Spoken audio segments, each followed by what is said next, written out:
El ex dirigente del Partido Colorado, Francisco Sanabria, el dueño de Cambio Nelson, recuerdan que se había fugado, que volvió el viernes desde Miami y enseguida fue detenido y llevado a declarar a Maldonado y fue trasladado ayer a la cárcel de Campanero La Valleja, mientras que el gerente del ex Cambio Nelson, Nelson Calvete, fue reubicado en Piedras de los Indios en Colonia. Sanabria, Calvete y una de las contadoras de la empresa, Soledad Uvilla, fueron procesados el sábado por el juez de Maldonado, Marcelo Souto, y el contador Humberto Capote quedó en libertad, pero emplazado y con cierre de fronteras. El juez pidió una serie de pericias. Sigue la investigación adelante, porque lo que está encontrando la justicia es que esta operativa venía mucho más atrás. El dictamen del fiscal Rodrigo Morosoli dije precisamente eso, que esta captación de depósitos en cuentas corrientes, que es una práctica ilegal para casas de cambio, venía desarrollándose desde comienzos, desde fines, de los años 90,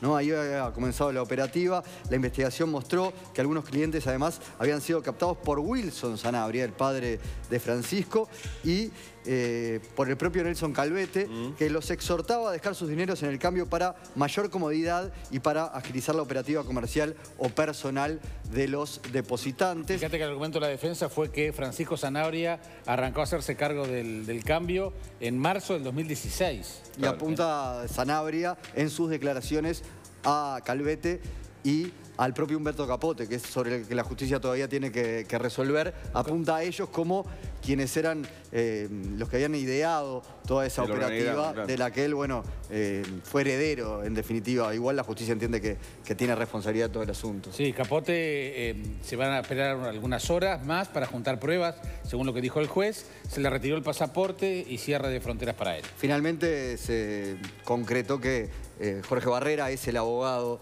que lo va a defender en la justicia a Francisco Sanabria. Vamos a ver lo que decía ayer después de la audiencia y conocida la decisión de la justicia.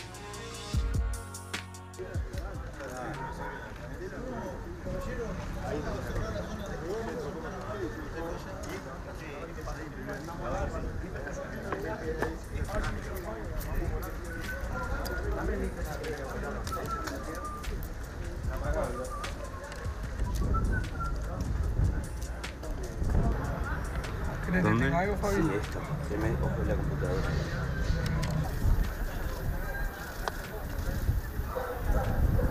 La defensa, por razones de seguridad, le pidió al juez que aceptó el que no estuvieran recluidos los procesados en Maldonado, motivo por el cual Francisco Sanabria fue a parar a Campanero, en el departamento de La Valleja. Calvete fue a Colonia, a Camino de los Indios, y la contadora a la cárcel de mujeres de Cerro Largo. Conventos. Se llama, sí, la cárcel. Ahora sí tenemos a Jorge Barrera, el abogado de Sanabria. Vamos a escucharlo. Creo que quien mejor define la situación ha sido la propia declaración que Francisco Sanabria hizo en la sede judicial. No estuvo a la altura de las circunstancias frente a una situación que por un lado le fue heredada, por otro lado decisiones empresariales que trajeron como consecuencia no se está en una situación de poder afrontar cabalmente las obligaciones que tenía el cambio, y creo que esa frase textual define cuál es su situación, cuál es su estado de ánimo. Todos los bienes han sido puestos a disposición tanto de él como de la familia en los concursos respectivos y puesto a disposición para poder afrontar y honrar los compromisos y las obligaciones, y ese es el estado actual de la situación.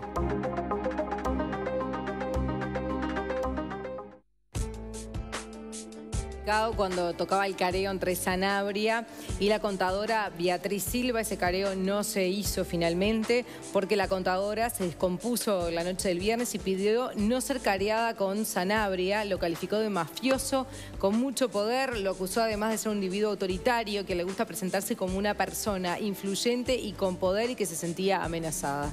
Finalmente no se llevó a cabo ese careo. Vamos a escuchar ahora las declaraciones del fiscal Rodrigo Morosoli y del juez Marcelo Souto, y hablan sobre el procesamiento y cómo continúa este proceso. La Fiscalía entendió en la causa se relevaron indicios de la existencia de delitos cuyo juzgamiento corresponde en forma exclusiva a las sedes de crimen organizado de Montevideo a nivel nacional. Por lo tanto, yo le pedí al juez Souto que confeccionara un testimonio de toda esta causa y se remitiera a la sede que correspondiera en crimen organizado para entender en la investigación que ellos crean conveniente realizar o no. La causa va a continuar seguramente aquí en Maldonado y vamos a ver qué es lo que decide el juez en definitiva. ¿Qué es falsificación ideológica, doctor?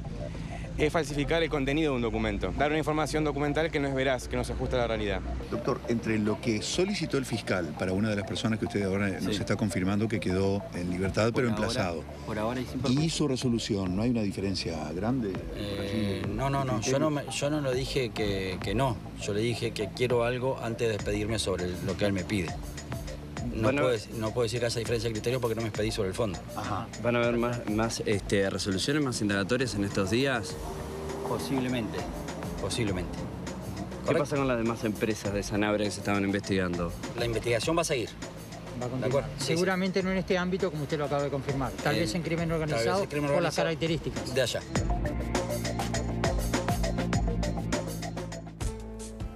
Los delitos que se le imputan son libramiento de cheques sin fondo, que puede ser castigado entre 6 meses de prisión a 4 años.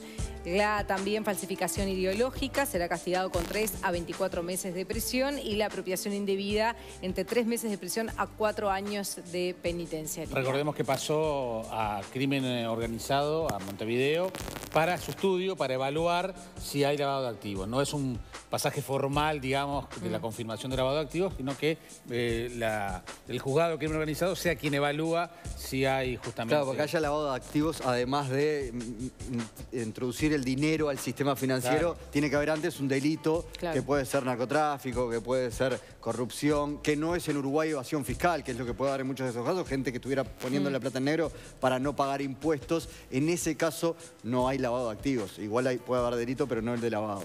Bien, y vamos a ver cómo continúa esta investigación, pero también cómo fueron las primeras horas de Sanabria en Maldonado y cómo están también los clientes, los ex empleados de Cambio Nelson. Estamos en contacto con Marcelo Umpierres, periodista de Maldonado. Buenos días, Marcelo, gracias por recibirnos. ¿Qué tal, chicos? ¿Cómo les va? Buen día. Feliz Iris para todos por allí. Muchas gracias. Muchas gracias. Desde aquí, desde Punta del Este, hoy con una jornada bastante gris, lluviosa, por momentos. Y bueno, por acá en frente, como verán a mis espaldas, frente a la playa, frente a los dedos, y en mis espaldas la casa central de Cambio Nelson, que ha estado indudablemente en el tapete, ¿no? En estas últimas horas a nivel informativo nacional. Sí, Marcelo, ¿cómo fue este fin de semana en Maldonado? Convulsionado sería la definición. Realmente estas horas, desde el día viernes, que bueno, llegó Francisco Sanabria aquí a Uruguay, nos significó, digamos, en materia de trabajo periodístico, bueno, guardias permanentes, trabajo muy intenso, con, les diría, prácticamente horarios completos de guardia, tratando de seguir el paso a paso, digamos, de lo que iba sucediendo dentro de la sede judicial del juez Marcelo Souto, en el juzgado de 10º turno, y bueno, y de esas actuaciones que se iban definiendo sobre la marcha también, porque llegó Francisco y automáticamente empezó a rodar, digamos, todo un engranaje de citaciones inmediatas, de detenciones, y bueno, a partir de ahí, digamos, ya el desenlace que tenemos en lo que fueron las horas de la madrugada ya del domingo, conociendo, digamos, el fallo del juez en torno a lo que dio, por lo menos, a lugar en parte de la petición que había hecho el fiscal Rodrigo Morosoli en torno a la causa, ¿no? De Francisco Sanabria, de Cambio Nelson, que honestamente creo que para la policía y para nosotros a nivel periodístico, esperábamos capaz que hasta otro tipo de reacción, teniendo en cuenta el mega despliegue que se había hecho en materia de seguridad, previendo que llegaran, entre otras cosas, digamos, entre los que dábamos por cantado que iban a estar eran los ex empleados de las casas de Cambio Nelson, cosa que no ocurrió. O sea, no fue ningún empleado del Cambio a reclamar absolutamente nada, ni a gritar nada, ni a digamos, no se sucedió nada fuera de lo normal. O sea, digamos, todo marchó dentro de un contexto de normalidad, pero les puedo garantizar que tanto lo que era la parte de circulación vial en esa zona que estuvo cortada, desde la gente que buscó su oportunidad para montar su pequeño negocio, para asistir un poco a los periodistas que estaban de guardia y extendiendo horarios. La limitación, por ejemplo, sí, cosa que nos llamó poderosamente la atención, nos enterábamos por la gente comerciante de así de la zona, que se habían limitado inclusive los números del vuelo, del propio vuelo del avión en el que vino Sanabria, el número del asiento para Maldonado, el número del asiento en el que había viajado Sanabria, y estaban los cabalistas averiguando también el número de la matrícula. Vinieron varios quiñeleros a averiguar el número de la matrícula en el cual había sido trasladado Sanabria en el auto, que era 29, 23, les digo. Si alguno quiere arrancar. Marcelo, una consulta, porque entre los testigos y los indagados que estuvieron en el fin de semana, uno que fue clave, ¿no? Que fue una especie de testigo protegido. ¿Qué se sabe sobre esta persona? ¿Cuál es su vinculación y qué fue lo que aportó a la justicia? Mira, yo creo que ha sido justamente, Pablo, del que menos se ha hablado. Es el testigo protegido, es el elemento clave dentro de lo que es toda esta investigación. Es importante señalar que este testigo protegido, ustedes, yo no sé si hacen memoria, pero cuando habíamos estado hablando anteriormente en una intervención al aire con Desayunos Informales desde aquí mismo, manejábamos justamente el tema de que todo esto iba a pasar a crimen organizado. Ya había, digamos, que se vislumbraba que esto pasaba a crimen organizado. ¿Por qué? Porque en definitiva la policía de Maldonado no fue la que actuó. Digamos, la policía de Maldonado no actuó en lo más mínimo de la investigación en este caso. Fue crimen organizado e Interpol quien preparó toda la investigación y el paquete, porque ya tenía discos duros, documentos, archivos informáticos y los lugares precisos a dónde ir a buscar cada cosa.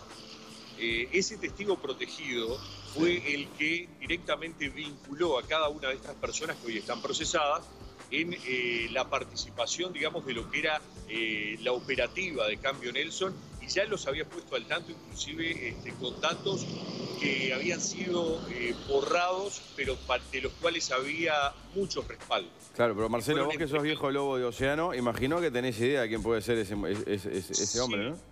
Es de la ciudad de San Carlos. Simplemente eso les voy a decir porque tengo embargada la información, además. Esta persona, dicho sea de paso, además, va a dejar el departamento de Maldonado en estas próximas horas para probablemente radicarse en otro punto del país. Tengamos en cuenta que en estos casos está previsto por parte del Ministerio asistirlo con una nueva casa, nueva identidad, nueva documentación, nuevo pasaporte. Eso es de la ciudad de San Carlos, la persona. Marcelo, ¿llamó la atención que los procesados no fueran recluidos en Las Rosas, ahí en Maldonado? No, era de cajón. En primer lugar, el tema seguridad. Segundo, nosotros sabíamos, a pesar de que se había manifestado que esto, digamos, iban a ser trasladados a cárcel central, sí teníamos conocimiento que iban a ser separados a la brevedad a otras cárceles. ¿Por qué? Porque esto continúa. La justicia de crimen organizado, con esos datos, ahora va a empezar también a llamarlos, a hacerlos traer desde cada una de las dependencias carcelarias donde ellos se encuentran alojados en estos momentos, para ser indagados por parte del juez de turno en crimen organizado que esté manejando, digamos, la causa, porque ustedes no se olviden que continúa la investigación en curso ahora también con la famosa ruta del lavado del dinero K, ¿verdad? La ruta del dinero K, que tenía, entre otras cosas, digamos, un pasaje de dinero a Uruguay. Ese dinero de alguna forma era blanqueado. Hay información que aportó este testigo protegido también que podría estar vinculada, nos decían, a parte de toda esta investigación. Entonces no es de dudar que tanto principalmente Sanabria como Calvete puedan estar siendo llamados para alguna consulta puntual, al igual que la contadora. Y además, paralelamente, tengamos en cuenta que se están llevando actuaciones a nivel judicial a partir de esta jornada que continúan, digamos, en tránsito con lo que tiene que ver en el expediente en el cual está trabajando el doctor Marcelo Souto. Hay muchas personas que van a ser citadas en calidad de testigos y que van a ir sumando, como nos decía el fiscal off the record, algunas otras perlitas, digamos, a este caso, cosa que podría implicar de alguna forma tal vez sumar algún otro delito, alguna otra figura delictiva, digamos, a las personas implicadas actualmente. Bien, Marcelo Umpierres, muchísimas gracias por este contacto y por toda la información. Seguiremos además molestándote, porque esto no termina acá. No, por favor. No, esto no termina. Creo que yo se lo dije hablando con los colegas, terminando la jornada de lo que fue, digamos, la cobertura, y me decían, bueno, terminó. No, esto recién empieza. Claro. Esa es la lectura de que aquí empieza justamente a abrirse una caja de Pandora con respecto a un montón de cosas que vamos a ver hasta dónde llegan de la mano de la investigación, en este caso de Interpol y crimen organizado, y la propia justicia de crimen organizado. Desde aquí a las órdenes como siempre. Gracias, Marcelo. Un beso. Chau. Bien, y también tiene que ver con Sanabria. El Partido Colorado desvinculó formalmente de sus filas al ex dueño de Cambio Nelson, ex dirigente del partido en Maldonado. Esto fue casi